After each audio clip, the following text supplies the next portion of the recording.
नमस्कार। आज हम बात करेंगे समूह सखी की चयन एवं भुगतान प्रक्रिया के बारे में। यूपीएसआरएलएम में समूह सखी की आवश्यकता क्यों है और इनके कार्य एवं दायित्व क्या हैं, इस पर हम विस्तार से चर्चा करेंगे। हमारे आज के चर्चा की विषय सूची आपके सामने है।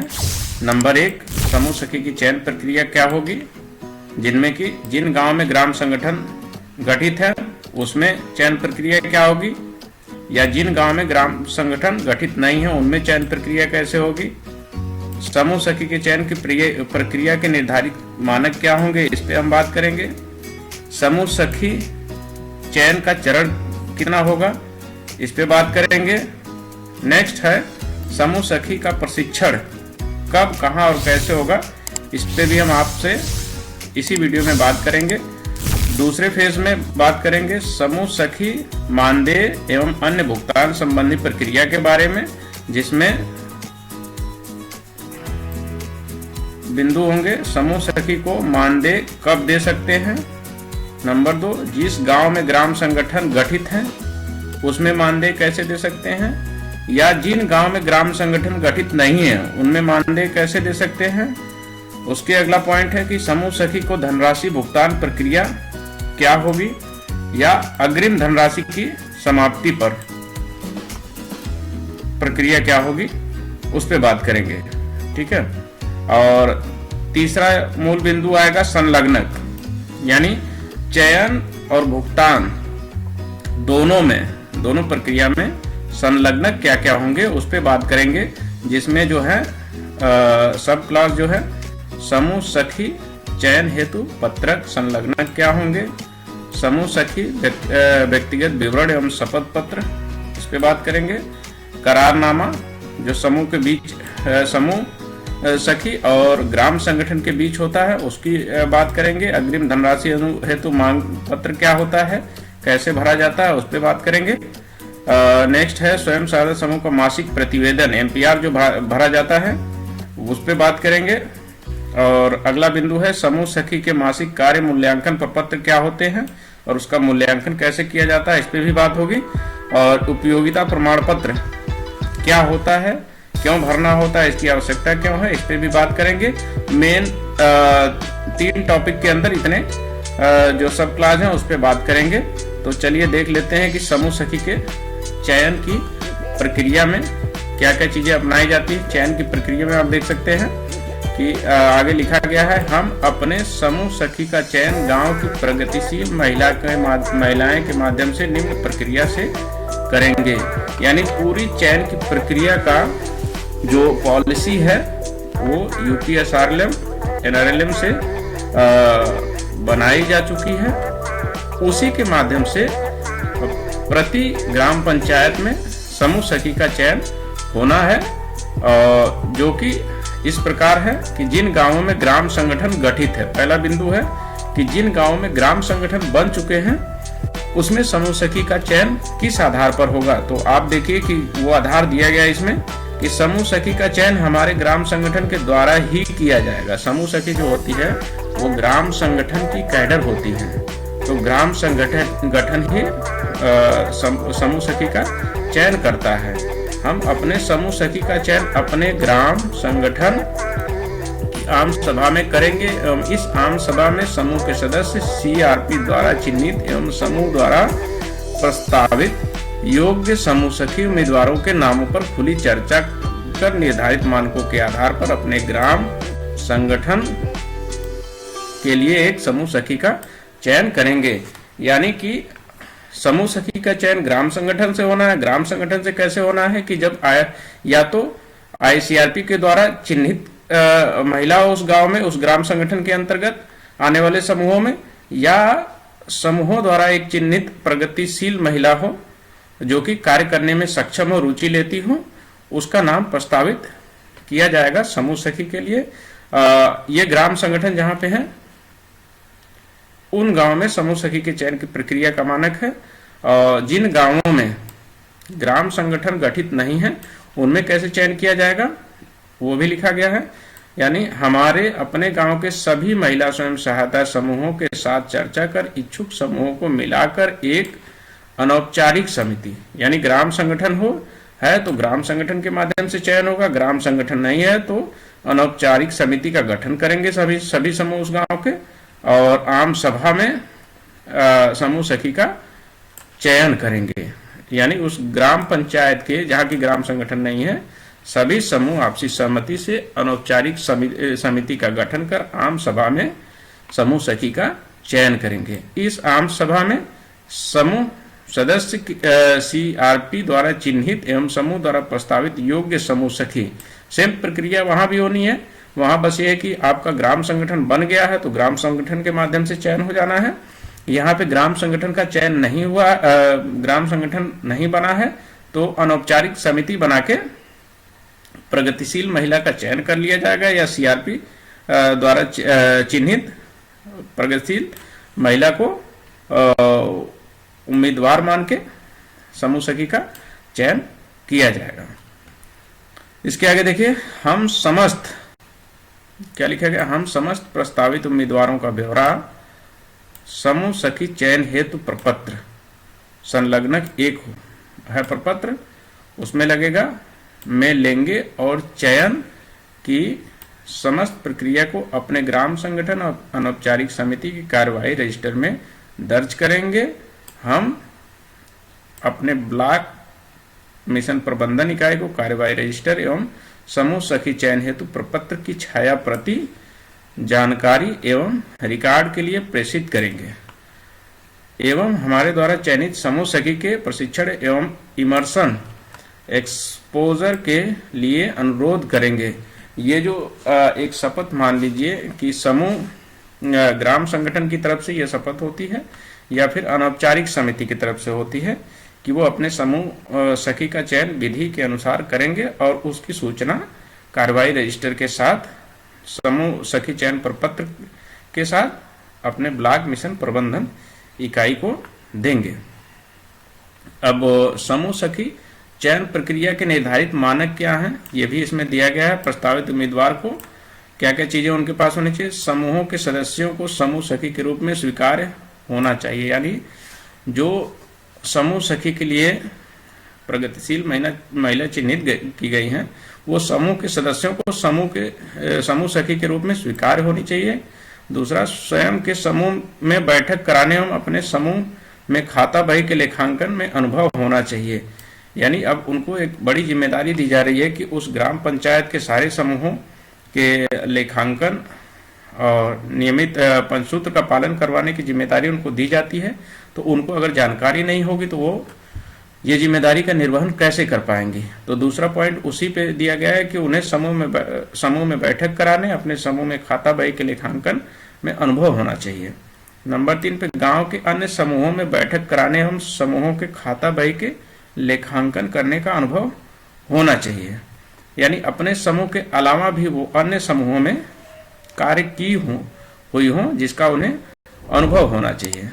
हिंदी लिखना एवं पढ़ना जानती हो, समूह के प्रतिवेदन कार्यवाही लिखने एवं लिखी गई कार्यवाही को पढ़कर सदस्यों को सुना सकती हो। यानी जिस प्रगतिशील महिला का समूह सखी के लिए नाम प्रस्तावित किया गया हो या जिनका चयन किया जाना है उनको हिंदी लिखना पढ़ना आता हो, समूह का प्रतिवेदन तैयार करना आता हो, समूह की कार्यवाही लिखनी आती हो और समूह के सदस्यों के समक्ष उसे पढ़ के सुनाने में कोई उनको हिचक ना आती हो। ठीक है, नेक्स्ट क्या है 5 नंबर पे आप देख सकते हैं, ये 5 नंबर के पॉइंट पे है सामान्य गणित। सामान्य गणित में क्या, जोड़ घटाना गुणा भाग कर सके एवं समूह के खाता बही लिख सके।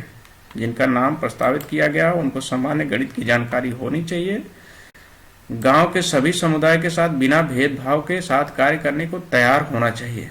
समूह सखी एक बहुत जिम्मेदार कैडर माना जाता है, इसलिए जिनका चयन किया जाना है समूह सखी के लिए उनको गांव के सभी जितने भी समूह बने हुए हैं उसमें चाहे किसी समुदाय का हो, उनका अपना समूह हो या किसी अन्य का समूह हो, उस ग्राम पंचायत में आता है तो सबको बिना भेदभाव के एक साथ कार्य करने के लिए तैयार करना पड़ेगा और उनके साथ मिलजुल के कार्य करने के लिए तैयार होना पड़ेगा। जरूरत पड़ने पर गांव के बाहर जाकर समूह प्रशिक्षण गठन आदि कार्य करने को तैयार होना चाहिए। समूह सखी को जरूरत पड़ने पर गांव से बाहर भी भेजा जा सकता है, इसलिए उनको इसके लिए तैयार होना चाहिए। संप्रेषण बेहिचक बोलने में कुशल होना चाहिए। समूह सखी को बोलचाल में हिचकिचाना नहीं चाहिए, यानी वो 10-20 लोगों की मीटिंग कराने के लिए कुशल होनी चाहिए। ठीक है, और इसके बाद है, ये तो योग्यताएं हो गई समूह सखी के चयन के लिए। और समूह सखी चयन का चरण क्या होगा, ये देखिए लोगों के माध्यम से बनाया गया है। समूह के द्वारा प्रस्तावित समूह सखी उम्मीदवार है। समूह के द्वारा प्रस्तावित समूह सखी उम्मीदवार है, यानी एक ग्राम पंचायत में कम से कम 5 समूह होंगे, तभी एक ग्राम संगठन होगा। तो ये 5 समूह, पांचों समूह अपने समूह से एक प्रस्तावित प्रगतिशील महिला का नाम चयन करके दे सकते हैं। ऐसा नहीं कि पूरे ग्राम पंचायत में बस सब लोग सहमत होकर एक ही महिला का चयन कर दिए हैं।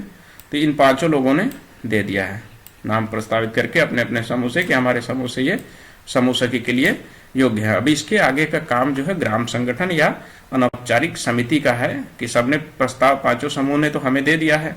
अब इन समूहों में से जिनको फाइनल किसी एक ही को रखना होगा समूह सखी के लिए, तो वो समूह सखी के लिए जो निर्धारित मानक है उनको पूरा करती हैं कि नहीं करती हैं, ये काम ग्राम संगठन या अनौपचारिक समिति के लोग करेंगे और उसी के हिसाब से समूह सखी का चयन करेंगे। आगे देखिए, समूह सखी के चयन प्रक्रिया निर्धारण एवं परिणाम घोषणा करने का पूर्ण अधिकार हमारी ग्राम संगठन अनौपचारिक समिति के पास ही होगा। 5 समूह अगर है, 5 समूह ने प्रस्ताव दे दिया है कि हमारे समूह से ये ग्राम समूह सखी के लिए पात्र महिला है, तो इसका मतलब ये नहीं है कि कोई समूह जिद करेगा कि नहीं इन्हीं को रखा जाना है। किसको समूह सखी रखना है वो आपका ग्राम संगठन उनकी योग्यता पात्रता के अनुसार तय करेगा, या तो अनौपचारिक समिति उनकी योग्यता पात्रता के अनुसार तय करेगा। उसके बाद है समूह सखी का प्रशिक्षण।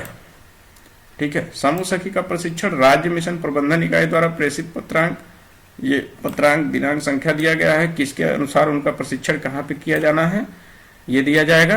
प्रशिक्षण का मॉड्यूल जो होता है, मॉड्यूल आप देख लीजिए, मॉड्यूल 1 में M1 M2 M3 जो कराया जाता है उसमें देखिए क्या है कि मॉड्यूल 1 में जब प्रशिक्षण दिया जाएगा समूह सखी को, तो उसमें बताया जाएगा समूह अवधारणा क्या है, समूह संचालन कैसे होता है, समूह में नेतृत्व क्या होता है, समूह प्रबंधन क्या होता है, और इन सब के लिए समूह सखी की भूमिका क्या होती है।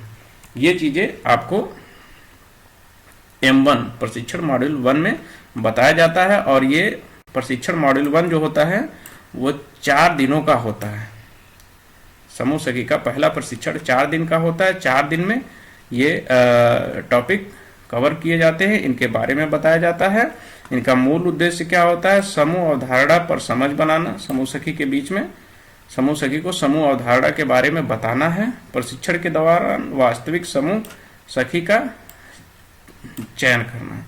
ठीक है, प्रशिक्षण उपरांत समूह सखी द्वारा किए जाने वाले कार्य देखिए, जब आपका M1 का प्रशिक्षण तो हो गया, तो उसके बाद आप क्या करेंगे, समूह सदस्यों को मॉड्यूल पर प्रशिक्षण देना और सहयोग करना, ये कार्य समूह सखी द्वारा किया जाएगा। M1 की ट्रेनिंग हो गई है, उसके बाद ये प्रशिक्षण समूह सखी देंगी।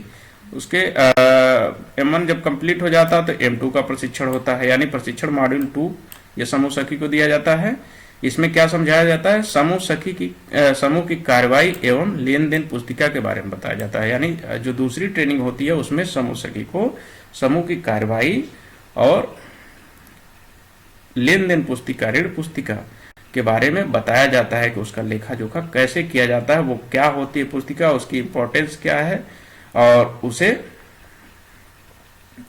समय पर लेखा जोखा रखना कितना आवश्यक होता है। ये भी प्रशिक्षण 4 दिवसीय होता है। समूह सखी का प्रशिक्षण जो मॉड्यूल 2 का है वो भी 4 दिन का होता है, और इसका उद्देश्य होता है कि समूह के लेखांकन प्रक्रिया की समझ एवं आवश्यकता को बताना। समूह सखी को ये समझना पड़ेगा कि समूह के लेखांकन प्रक्रिया क्या होती है और इसकी आवश्यकता क्यों पड़ती है, इसलिए मॉड्यूल 2 का प्रशिक्षण समूह सखी को दिया जाता है।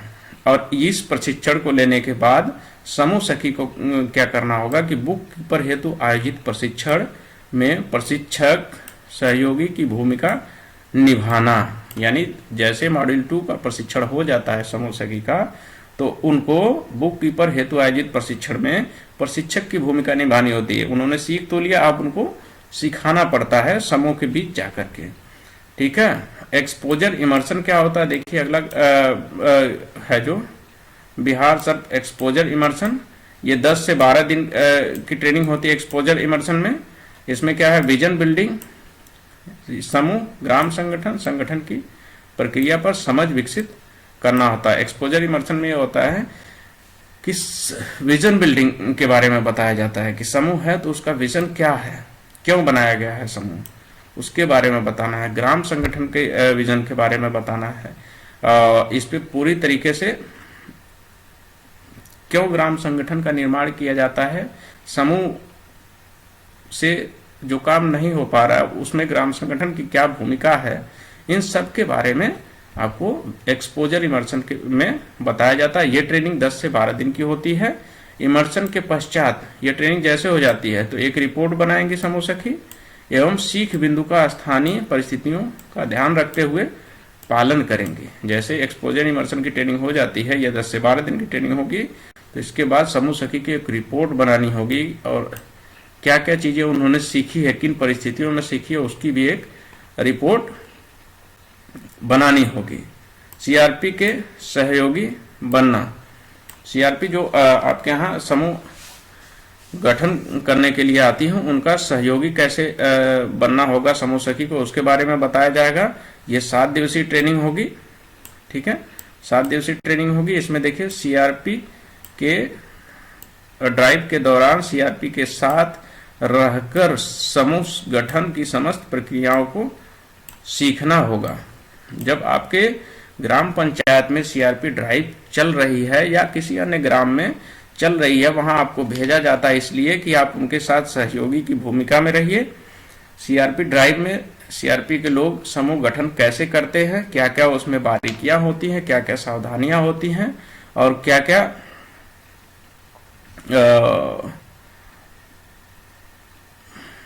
प्लान होता है उनका, किस हिसाब से वो समूह का गठन करती हैं, वो सब समूह सखी को सीखना होता है। ये 7 दिन का ट्रेनिंग होता है। इसका उद्देश्य क्या है, समूह सखी को समूह गठन की प्रक्रिया सीआरपी ड्राइव के दौरान सीआरपी द्वारा किए जा रहे कार्यों को समझना, अपने या नजदीकी जनपद में 1 सप्ताह सीआरपी के साथ रहकर काम करना होगा। एक सप्ताह जब आप सीआरपी ड्राइव के साथ रहकर काम करती हैं तो वो सारी चीजें आप सीख पाती हैं कि सीआरपी ड्राइव में सीआरपी लोग किन किन समस्याओं से मुखातिब होती हैं और उसका निस्तारण कैसे करती हैं, समूह गठन के दौरान क्या क्या वो बारीकियां बरतती हैं। और इसका उद्देश्य देखिए, ड्राइव के दौरान वही हम बात कर रहे हैं, ड्राइव के दौरान सीख बिंदु का एक रिपोर्ट बनाएंगी। जैसे ट्रेनिंग हो जाएगी उसके बाद आप एक रिपोर्ट बनाएंगी, क्या क्या आपने सीखा है, समूह गठन की प्रक्रिया में इसका इस्तेमाल आप कैसे करेंगी, ये भी आपको लिखना है। स्थानीय एक्सपोजर विजिट अगला कार्यक्रम देखिए है। बहुत टुकड़ों में कई ट्रेनिंग होती है जिससे कि समूह सखी एक एक्सपर्ट कैडर बन के आगे आता है, जो कि अपने ग्राम पंचायत में समूह के लिए बहुत ही हेल्पफुल कैडर होती हैं। देखिए, आदर्श सफल समूहों का एक्सपोजर विजिट करना। स्थानीय एक्सपोजर विजिट करने का मतलब आपके आसपास में कुछ बहुत अच्छे समूह होते हैं जो अच्छे कारोबार कर रहे होते हैं, या सफल समूह आप समझ लीजिए कि बड़े कारोबार करने लगे हैं, वो सक्सेस की तरफ जा रहे हैं, तो उनका विजिट भी समूह सखी को करना होगा। ये 1 से 2 दिन का विजिट करना होगा। अपने जिले में नहीं है तो पास के जिले में आपको भ्रमण के लिए भेजा जा सकता है। उनसे आप सीखिए और उनको अपने आसपास के समूह में जाकर के सिखाइए कि बगल के जिले में किसी समूह ने अगर सफलता प्राप्त की है तो उन्होंने किस हिसाब से समूह का संचालन किया कि वो सफल हो गए। वो सारी चीजें आपको सीख के आनी है और अपने समूह के लोगों को बतानी है। इसके बाद प्रशिक्षण मॉड्यूल 3 शुरू होता है। ये प्रशिक्षण जो होता है ये 6 दिवसीय होता है। इसमें क्या है, सूक्ष्म ऋण योजना, पारिवारिक विकास योजना के बारे में सिखाया जाता है। सूक्ष्म ऋण होता है, माइक्रो फाइनेंस के बारे में आपको प्रशिक्षित किया जाता है। और उसमें सूक्ष्म ऋण योजना में की प्रक्रिया क्या होती है उसके बारे में आपको पूरी तरीके से बता दिया जाता है। और ये ट्रेनिंग जैसे होती है उसके बाद समूहों में सूक्ष्म ऋण योजना की प्रक्रिया आप खुद कराएंगे, सहयोग देंगे अपने समूहों में, अपने ग्राम पंचायत के समूहों में। कम से कम 5 समूहों में सूक्ष्म ऋण योजना बनाना या बनवाने में स्टाफ का सहयोग करना पड़ेगा आपको, तभी आपको इन चीज़ों का अनुभव होगा। क्योंकि सिर्फ देख के चीज़ें नहीं सीखी जा सकती है, कुछ चीज़ें करके भी सीखी जा सकती हैं। फिर आपका आता है मॉड्यूल 4 का प्रशिक्षण। मॉड्यूल 4 के प्रशिक्षण में अब समूह से ऊपर आपको ग्राम संगठन की अवधारणा के बारे में बताया जाता है और उसका प्रबंधन कैसे किया जाएगा वो बताया जाएगा। ये भी आपकी ट्रेनिंग 4 दिवसीय होगी। ग्राम संगठन के गठन, उप समिति, कार्य आदि पर समझ विकसित करने के लिए आपको बताया जाता है कि ग्राम संगठन का गठन कैसे किया जाता है, उनकी उप समितियां क्या होती हैं, उनके कार्य क्या होते हैं, इन सब के बारे में डिटेल में आपको बताया जाता है। और इसके बाद जो भी आप इसे समझ पाती हैं उसको आप अपने ग्राम पंचायत के समूहों में, ग्राम संगठन या आसपास के ग्राम संगठन में कैसे लागू करवा पाती हैं। कुछ यूनिक चीजें वहां की गई होंगी जो आपके यहाँ नहीं की जा रही है, उनको आप अपने यहाँ लागू करवाएंगे। तो समूहों को ग्राम संगठन की अवधारणा संबंधी प्रशिक्षण आयोजित करने में सहयोग करना होगा समूह सखी को। जब आप प्रशिक्षण मॉड्यूल 4 कंप्लीट कर लेती हैं एवं ग्राम संगठन गठित एवं संचालन में सहयोग देना होगा। जितना यानी आप सीखेंगी उतना आपको आगे चल के लागू करना होगा, उसे पूरा भी कराना होगा। फिर क्या होता है, वरिष्ठ सीआरपी की सहयोगी बनना। एक तो सीआरपी जो समूह गठन कर रही थी, अब ये वरिष्ठ सीआरपी जो होती हैं ये ग्राम संगठन बनाती हैं। वरिष्ठ सीआरपी ड्राइव के दौरान सीआरपी के साथ रहकर ग्राम संगठन के गठन प्रक्रियाओं को सीखना होगा आपको। सीआरपी समूह गठन कर रही हैं और वरिष्ठ सीआरपी ग्राम संगठन बनाएंगी। आपको सीआरपी के साथ भी रह के सहयोग करना होगा, सीखना होगा। उसके बाद जैसे आपको अनुभव सीखा हो जाता है उसके बाद वरिष्ठ सीआरपी के साथ भी रहकर सीखना होगा और उनका सहयोग करना होगा। ये आपका 5 से 7 दिन का ट्रेनिंग होता है। ये ऑन जॉब होता है, यानी आपको फील्ड में जाके ये ट्रेनिंग करनी होती है। देखिए इसमें समूह सखी को ग्राम संगठन के गठन प्रक्रिया, वरिष्ठ सीआरपी ड्राइव के दौरान सीआरपी द्वारा किए जा रहे कार्यों प्रक्रियाओं को समझना, सीखना, अपने या नजदीकी जनपद में जाकर ये करना होता है।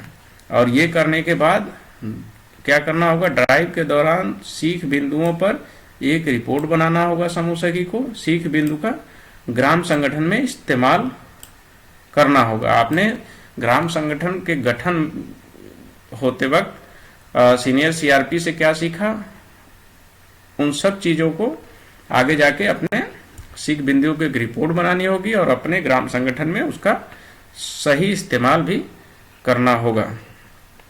ये हो गया समूह सखी का प्रशिक्षण कंप्लीट। उसके बाद है समूह सखी मानदेय एवं कार्य आधारित भुगतान संबंधी प्रक्रिया क्या होती उस पर बात करेंगे। और समूह सखी को मानदेय कब दे सकते हैं इस पे इसकी पॉलिसी क्लियर करी गई है। ये आप देख सकते हैं यहाँ से। अनौपचारिक समिति समूह को राज्य मिशन प्रबंधन इकाई द्वारा पत्रांक संख्या है, दिनांक संख्या है, इस दिन ये लागू हुआ था। में दिए गए प्रशिक्षण मॉड्यूल प्रथम 2 मॉड्यूल को सफलतापूर्ण करने के उपरांत मानदेय आधारित कार्य आधारित धनराशि का भुगतान कर सकते हैं।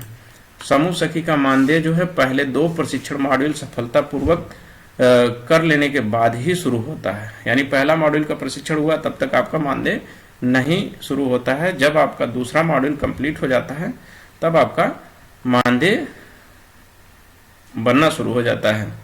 ठीक है, हम अपने समूह सखी को मानदेय एवं कार्य आधारित भुगतान निम्न प्रक्रिया से करेंगे। अब वो प्रक्रिया आप समझ लीजिए। मानदेय तो दूसरे मॉड्यूल के बाद बनना शुरू हो जाता है, लेकिन वो किस प्रक्रिया से बनता है वो देखिए, वो भी लिखा हुआ पॉलिसी में। जिन गांव में ग्राम संगठन गठित है, जहां ग्राम संगठन है उनके समूह सखी का भुगतान कैसे होगा वो लिखा गया है। हमारा ग्राम संगठन अपने समूह सखी को मानदेय एवं कार्य आधारित धनराशि का भुगतान अकाउंट पे चेक के ही माध्यम से करेगा। यानी ग्राम संगठन कोई भी आपका भुगतान, मानदेय का भुगतान कैश में नहीं करेगा, वो आपके अकाउंट पे एक चेक द्वारा ही करेगा, आपके खाते में आपका मानदेय देगा ग्राम संगठन। हमारा ग्राम संगठन अपने समूह सखी को मानदेय एवं कार्य आधारित धनराशि का भुगतान करने के 1 माह पूर्व अपने ब्लॉक मिशन प्रबंधन इकाई को समूह सखी की 6 माह की औसत अग्रिम मानदेय, कार्य आधारित अधिकतम अग्रिम धनराशि 10,000 रुपये तक निर्धारित अग्रिम धनराशि तो मांग पत्र संलग्न फॉर्म में भरकर मांग हेतु प्रेषित करेंगे।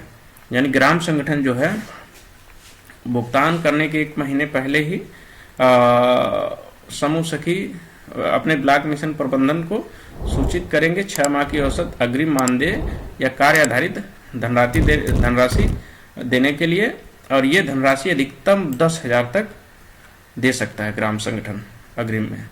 ठीक है।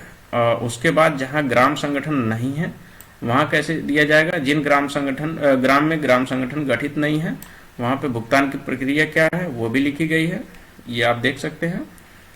हम अपने समूह सखी के चयन के दौरान गठित अनौपचारिक समिति में से किसी एक स्वयं सहायता समूह का चयन करेंगे, जिसके माध्यम से समूह सखी की मानदेय एवं कार्य आधारित धनराशि का भुगतान करेंगे। यानी जहां ग्राम संगठन नहीं है वहां आपकी अनौपचारिक समिति किसी एक स्वयं सहायता समूह को नोडल समूह के रूप में चयन करेगी और उसके माध्यम से समूह सखी का मानदेय भुगतान करेगी अनौपचारिक समिति।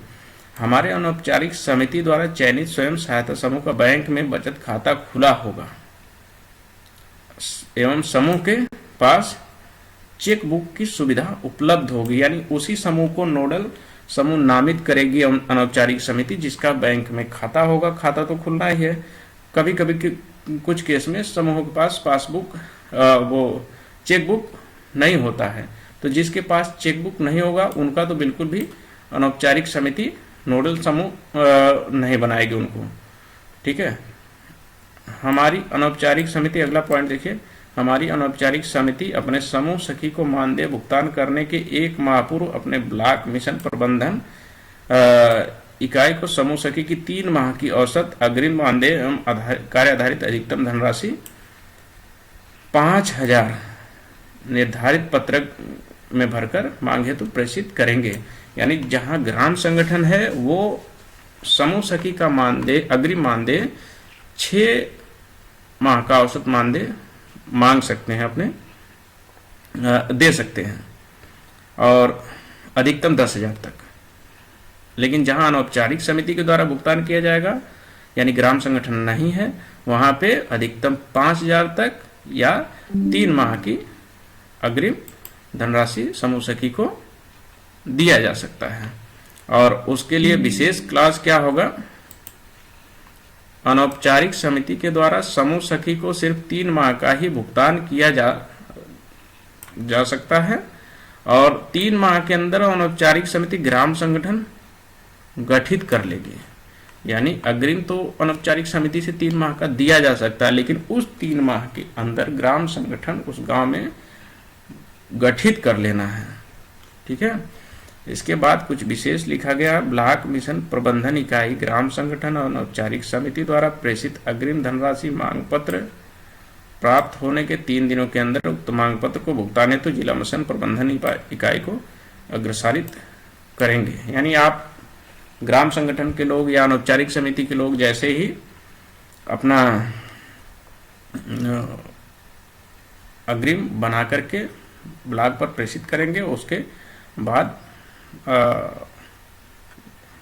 ब्लॉक मिशन प्रबंधन इकाई जिले पे ये पत्र प्रेषित कर देगी। अब इसके बाद समूह सखी को धनराशि भुगतान प्रक्रिया में क्या दिया गया है? हमारे ग्राम संगठन और अनौपचारिक समिति अपनी नियमित मासिक बैठक में समूह सखी द्वारा किए गए कार्य की समीक्षा कर भुगतान करेंगे। यानी ऐसे ही नहीं कि सिर्फ भुगतान बना के दे देंगे, उसके पहले अनौपचारिक समिति हो या ग्राम संगठन, समूह सखी के नियमित मासिक बैठक की समीक्षा, उनके कार्यों की समीक्षा भी करेंगे, तब भुगतान करेंगे। दूसरा, समूह सखी समीक्षा बैठक में अपने द्वारा देखे जा रहे प्रत्येक समूह की प्रगति स्वयं सहायता समूह का मासिक प्रतिवेदन में भरकर अपने ग्राम संगठन और अनौपचारिक समिति में जमा करेगी। मानदेय लेने के लिए समूह सखी के लिए बहुत जरूरी है जान लेना। आप लोग जान लीजिए कि आपको जितने भी समूह की जिम्मेदारी दी गई है उनका मासिक प्रतिवेदन आपको तैयार करना होगा और वो अपने ग्राम संगठन में आप जमा करेंगे या अनौपचारिक समिति में जमा करेंगे। उसके बाद ही आपका मानदेय निर्गत करेंगे या मानदेय बनाकर आगे अग्रसारित करेंगे। ग्राम संगठन और अनौपचारिक समिति अपने समूह सखी के द्वारा किए गए मासिक कार्य का आंकलन निर्धारित समूह सखी के मासिक कार्य मूल्यांकन प्रपत्र में भरकर मानदेय एवं कार्य आधारित धनराशि का निर्धारण करेंगे एवं अकाउंट पे चेक के द्वारा ही समूह सखी को निर्धारित धनराशि का भुगतान करेंगे।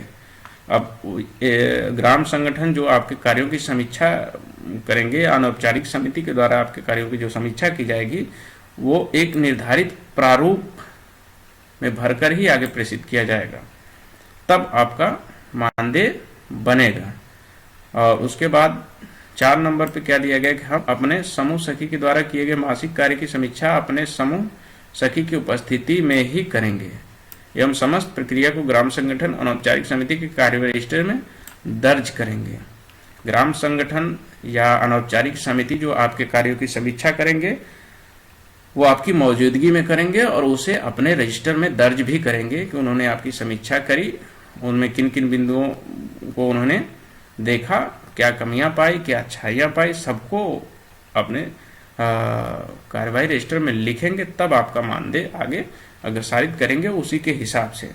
अग्रिम धनराशि की समाप्ति पर अगला पॉइंट है, हमारे ग्राम संगठन अनौपचारिक समिति समूह सखी के लिए प्राप्त अग्रिम धनराशि समाप्त होने के उपरांत अपने समूह सखी को किए गए भुगतान की संकलित सूचना ब्लॉक मिशन प्रबंधन इकाई को निर्धारित उपयोगिता प्रमाण पत्र संलग्न साथ के साथ प्रेषित करेंगे एवं ग्राम संगठन अगले 6 माह की औसत अग्रिम धनराशि की मांग पत्र फिर से करेंगे।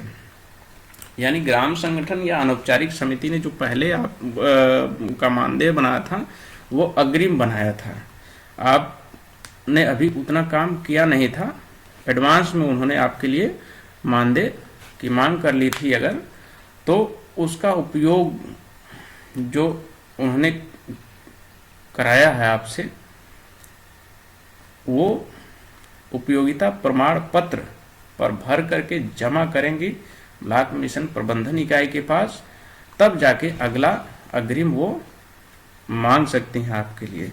यानी जो भी पैसा समूह से गया है वो जिस कार्य के लिए गया है, ग्राम संगठन से गया है अगर या अनौपचारिक समिति के द्वारा समूह से दिया गया है, तो जिस कार्य के लिए गया है वो कार्य हुआ या नहीं हुआ उसका यूटिलिटी सर्टिफिकेट यानी उपयोगिता प्रमाण पत्र भी उनको जमा करना होगा, तभी अगला कोई मानदेय या अग्रिम निर्गत होगा।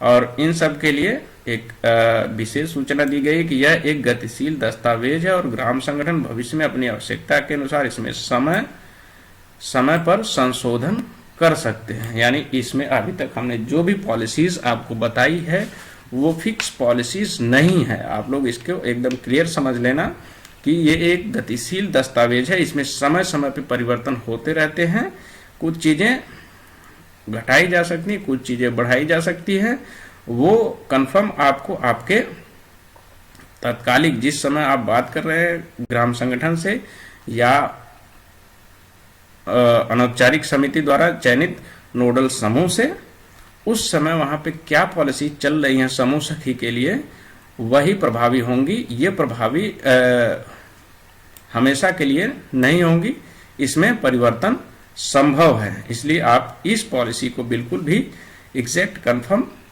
मत मानिएगा। ये रही आपकी आज की समूह सखी से संबंधित समस्त पॉलिसी। इसमें आपको अगर कुछ और भी जानना है तो आप कमेंट बॉक्स में हम लिख करके हमसे जान सकते हैं। और ये वीडियो आप हर समूह सखी के पास शेयर कर दीजिए, या हर समूह के पास शेयर कर दीजिए जो कि अपने समूह सखी का चयन करना चाहते हैं। वो क्या क्या सावधानियां बरतेंगे वो सब कुछ इसमें बताया गया है, और इसलिए ये वीडियो आपके द्वारा शेयर किया जाना जरूरी है। वीडियो अगर पसंद आए तो आप शेयर कीजिए, और आगे की पॉलिसीज जानने के लिए यूपीएसआरएलएम के द्वारा क्या क्या पॉलिसीज बनाई गई हैं वो उसे जानने के लिए आप हमारे चैनल को सब्सक्राइब करके